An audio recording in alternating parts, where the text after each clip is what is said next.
Hello friends, എല്ലാവർക്കും പുതിയൊരു വീഡിയോയിലേക്ക് സ്വാഗതം. അങ്ങനെ നന്ദനാന്നുണ്ടെങ്കിൽ എല്ലാ കാര്യങ്ങളും ദേവികയോടും സിദ്ധാർത്ഥനോടും പറയുന്നുണ്ട്.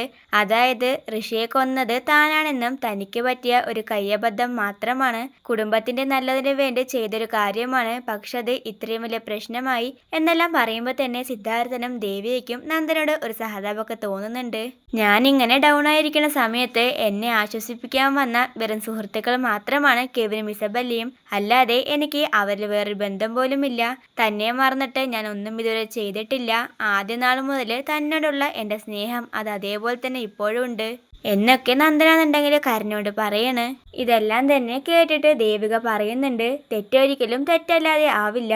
ഋഷിയെ കൊന്നത് വലിയ തെറ്റ് തന്നെയാണ്. അരുന്ധതി മേഡം ഇപ്പോഴും ഋഷിയെ തെരഞ്ഞുകൊണ്ടിരിക്കുകയാണ്. അതുകൊണ്ട് തന്നെ ഈ കേസൊന്നും അങ്ങനെ മൂടിവെക്കാൻ പറ്റില്ല എന്ന് പറഞ്ഞുകൊണ്ട് നന്ദനെ അവിടെ ഇട്ടിട്ട് പോകുന്നുണ്ട്.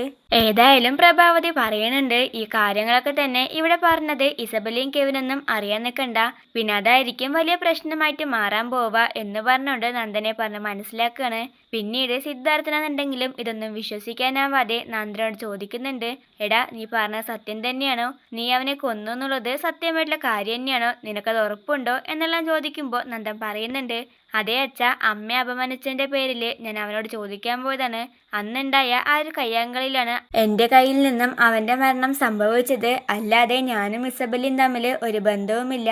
എന്നെ സഹായിക്കാനായിട്ടാണ് ഇസബല്ല വന്നത്. അതുമാത്രമാണ് ദേവിക തെറ്റിദ്ധരിച്ചത്. അതുകൊണ്ടൊക്കെ തന്നെയാണ് ഇത്രയും ഒരു കുറ്റവാളിയെ പോലെ എനിക്കിവിടെ നിൽക്കേണ്ടി വന്ന് എന്നെല്ലാം പറഞ്ഞ് നന്ദനാന്നുണ്ടെങ്കിൽ കരയാണ്. ഏതായാലും ഇതെല്ലാം കേട്ടപ്പോൾ തന്നെ സിദ്ധാർത്ഥനും ആകെ വിഷമമാണ്. തൻ്റെ മകൻ ഇത്രയും വലിയൊരു കാര്യം മനസ്സിൽ വെച്ചിട്ടാണോ ഇങ്ങനെ നടന്നത് എന്നെല്ലാം ഓർക്കുമ്പോൾ സിദ്ധാർത്ഥനും വിഷമാവുന്നുണ്ട്. ചന്ദ്രോത്ത് വീട്ടിലേക്ക് അച്ഛനെ അപായപ്പെടുത്തിയ നന്ദനെ കാണാൻ വേണ്ടിയിട്ട് ദേവിക പോയിട്ടുണ്ടായിരുന്നു എന്നത് കെവിൻ വഴി ഇസബല്ല എന്നുണ്ടെങ്കിൽ അറിയുന്നുണ്ട്. അത് കേൾക്കുമ്പോൾ തന്നെ എന്നാൽ പിന്നെ അവിടെ ഒരു വലിയ വഴക്കുണ്ടായിട്ടുണ്ടാവും എന്നെല്ലാം ഓർത്തിട്ട് ഇസബല്ല സന്തോഷിക്കുകയാണ്. ഇസബല്ല എന്നുണ്ടെങ്കിൽ ഒരു പ്ലാന് കെവിനോട് പറയുന്നുണ്ട്. അതായത് അവരെ ഞെട്ടിച്ചുകൊണ്ട് ഒരു സർപ്രൈസ് പോലെ നമുക്ക് അവിടെ കയറി ചെല്ലാം എന്ന് പറഞ്ഞുകൊണ്ട് അവരാന്നുണ്ടെങ്കിൽ ചന്ദ്രോത്ത് വീട്ടിലേക്ക് പോവുകയാണ്. പക്ഷെ അവരിപ്പോഴും അറിയാത്ത ഒരു കാര്യമുണ്ട്, അവിടുത്തെ എല്ലാവരും എല്ലാ സത്യങ്ങളും അറിഞ്ഞു എന്നുള്ളത്.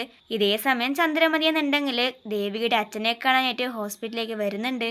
നന്ദൻ എങ്ങനെയാണ് ഇങ്ങനെയൊക്കെ ചെയ്യാൻ തോന്നിയത് എന്നെല്ലാം ചന്ദ്രമതി പറയുന്ന സമയത്ത് ദേവിക പറയുന്നുണ്ട്, ഈ ചെയ്ത തെറ്റിനൊക്കെ ശിക്ഷയൊക്കെ ഞാൻ എന്തായാലും മേടിച്ചു കൊടുക്കും.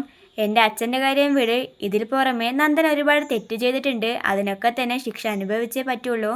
MLA അല്ല, MLAയുടെ ഭർത്താവായാൽ പോലും ശിക്ഷ എന്തായാലും അനുഭവിക്കണം എന്നൊരു കർശന തീരുമാനത്തിൽ ദേവിക നിൽക്കുന്നുണ്ട്. ചന്ദ്രമതിയോടും ദേവിക എന്നുണ്ടെങ്കിൽ കാര്യങ്ങളൊന്നും തന്നെ പറയണില്ല. പക്ഷെ നന്ദൻ എന്തായാലും ശിക്ഷ മേടിച്ചു കൊടുക്കണം എന്നൊരു കാര്യം ഉറപ്പിച്ചിട്ട് തന്നെയാണ് ദേവിക ഇരിക്കുന്നത്. സത്യങ്ങളൊക്കെ തിരിച്ചറിഞ്ഞെന്ന് വെച്ചാല് ദേവിക തൻ്റെ ഒപ്പം നിൽക്കുമെന്നാണ് നന്ദൻ കരുതിയത്. പക്ഷെ സിദ്ധാർത്ഥനും പ്രഭാവതിക്കും അറിയുന്നൊരു കാര്യമുണ്ട്, അതായത് സത്യത്തിൽ കവിഞ്ഞ് അവളൊരു തെറ്റും ചെയ്യില്ല. അതുകൊണ്ട് തന്നെ തൻ്റെ മകൻ ഈ ഒരു കേസിൽ നിന്ന് രക്ഷപ്പെടില്ല എന്നൊരു കാര്യം അവർക്ക് ബോധ്യമുണ്ട്. എങ്ങനെയെങ്കിലും നന്ദനെ ഈ കേസിൽ നിന്ന് രക്ഷിക്കണമെന്ന് സിദ്ധാർത്ഥനും പ്രഭാവതിയും തീരുമാനിക്കുകയാണ്. ഋഷി ജീവനോടെ ഉണ്ടെന്നറിയാതെയാണ് ദേവിക എന്നുണ്ടെങ്കിൽ ഈ കാര്യങ്ങളൊക്കെ തന്നെ ചെയ്യാൻ പോകുന്നത്. അപ്പോൾ വരാൻ പോണ എപ്പിസോഡ്സിൽ അരുന്ധതി സത്യങ്ങളൊക്കെ ദേവികയെ അറിയിക്കുന്നുണ്ടെങ്കിൽ ഇസബല്ലയും കെവിനുമായിരിക്കും ഇതിലെല്ലാം തന്നെ കുടുങ്ങാൻ പോകുന്നത്. അപ്പോൾ വരാൻ പോണ കിടിലൻ എപ്പിസോഡ്സിനായിട്ട് കാത്തിരിക്കാം.